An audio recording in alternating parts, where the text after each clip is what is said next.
Bismillahirrahmanirrahim. Assalamualaikum warahmatullahi wabarakatuh. Waalaikumsalam warahmatullahi wabarakatuh. Perkenalkan kami dari kelompok 2 dari kelas 19 4B21 akan mempresentasikan hasil kerja kelompok kami yang berjudul Perancangan Sistem Informasi Digitalisasi Bank Sampah Berbasis Web.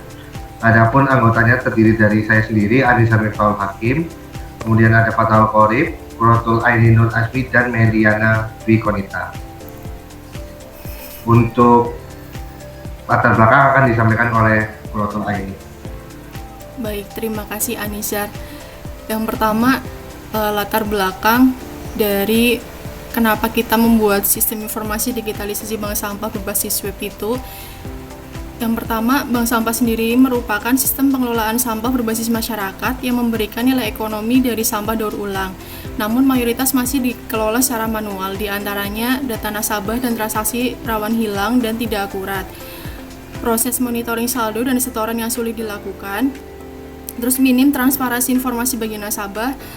Dan yang terakhir ada pelaporan operasional yang memakan waktu lama. Adapun untuk solusinya, perancangan sistem informasi digitalisasi bank sampah berbasis web yang mengelola data nasabah, transaksi setoran, penjadwalan penjemputan, hingga pelaporan secara digital dan terintegrasi. Untuk tujuan akhirnya itu nantinya pengelolaan bank sampah yang efektif, efisien, akurat, dan transparan sekaligus mendorong partisipasi masyarakat untuk menjaga lingkungan. Sedangkan deskripsi produk atau layanan dari sistem ini ada 3 jenis pengguna dengan hak akses dan fitur yang berbeda sesuai dengan kebutuhan operasional dari bank sampah sendiri. Yang pertama ada admin, petugas, dan nasabah. Untuk admin, itu bisa mengakses dashboard dan kontrol penuh terhadap sistemnya. Lalu bisa kelola data nasabah dan petugas, atur kategori dan harga sampah, rekap laporan operasional. Terus untuk petugas itu bisa mencatat transaksi setoran sampah, kelola penjemputan sampah, monitoring saldo nasabah, dan kelola profil sendiri. Untuk nasabah bisa melihat saldo dan riwayat transaksi. Selanjutnya cek harga sampah yang berlaku, ajukan penjemputan sampah, dan kelola profil pribadinya. Untuk keuntungan yang diharapkan itu meliputi efisiensi operasional yang mencakup pencatatan nasabah, transaksi, dan saldo yang lebih cepat dan terstruktur. Ada transparansi tinggi, itu nantinya nasabah dapat memantau saldo dan riwayat transaksi secara langsung. Layanan lebih cepat, bisa setor, cek saldo, dan kelola data yang dilakukan kapan saja. Ada kesalahan dari minim data. Perhitungan saldo dan laporan otomatis mengurangi human error.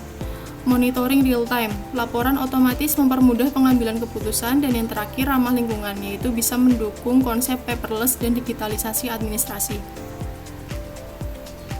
Selanjutnya ada landasan teori yang mana konsep dasar yang digunakan itu meliputi 6 konsep kunci yang menjadi dasar perancangan dari sistem ini. Yang pertama ada perancangan. Menurut Kristanto 2022, proses menerjemahkan hasil analisis kebutuhan menjadi rancangan sistem yang meliputi arsitektur, basis data, antarmuka, dan komponen sistem sebagai pedoman implementasi. Selanjutnya ada sistem. Menurut Kristanto 2022, merupakan kumpulan elemen yang saling berhubungan dan bekerja sama dalam suatu jaringan untuk mencapai sasaran atau tujuan tertentu. Sistem informasi, menurut Brata 2022, merupakan integrasi manusia, perangkat keras, perangkat lunak, basis data, dan prosedur untuk mengolah data menjadi informasi berguna. Digitalisasi, menurut La Octavina 2021, merupakan pemanfaatan teknologi digital untuk mengubah proses manual menjadi lebih efektif, efisien, dan terintegrasi. Selanjutnya bank sampah menurut Purwati 2021 merupakan sistem pengelolaan sampah berbasis masyarakat yang menerapkan prinsip reduce, reuse, dan recycle atau 3R, di mana sampah yang telah dipilih ditimbang dan memiliki nilai ekonomi. Yang terakhir berbasis web merupakan ARJH 2021 merupakan perangkat lunak yang dijalankan melalui web browser menggunakan jaringan internet sehingga dapat dilaksanakan tanpa instalasi pada setiap perangkat. Selanjutnya akan dilanjutkan oleh Meliana. Oke, terima kasih Mbak Asmi. Selanjutnya ini ada tahapan pengembangan perangkat lunak. Kita itu menggunakan model waterfall, yaitu sistem dikembangkan secara bertahap dan berurutan agar setiap fase selesai dan tervalidasi sebelum lanjut ke fase berikutnya. Yang pertama itu ada analisis kebutuhan, yang kedua itu ada desain sistem, yang ketiga itu ada pembuatan kode program, yang keempat ada pengujian, dan yang terakhir itu ada pemeliharaan.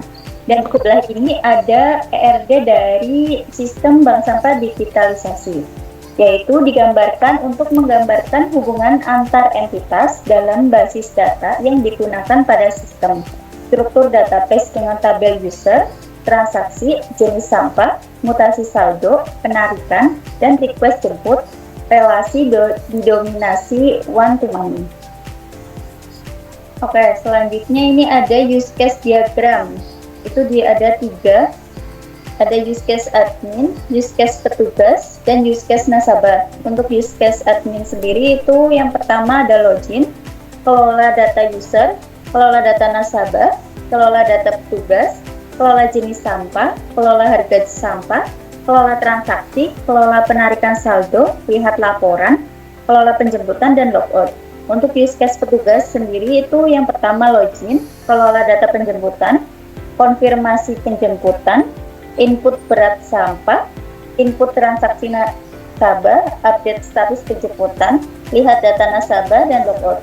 Untuk use case nasabah, yang pertama itu kita registrasi, yang kedua ada login, kelola profil, lihat harga sampah, ajukan penjemputan, lihat status penjemputan, lihat riwayat transaksi, lihat saldo, ajukan penarikan saldo, dan logout.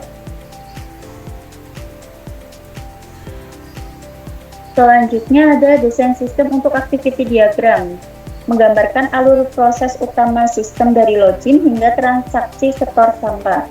Yang pertama ada ajukan penjemputan sampah. Yang pertama itu kita nasabah membuka menu penjemputan, input alamat dan data nasabah, data sampah, klik tombol ajukan, validasi data. Kalau valid itu berarti simpan data penjemputan, tampilkan status penjemputan lalu selesai. Kalau tidak valid itu tampilkan pesan error, kita mulai dari awal.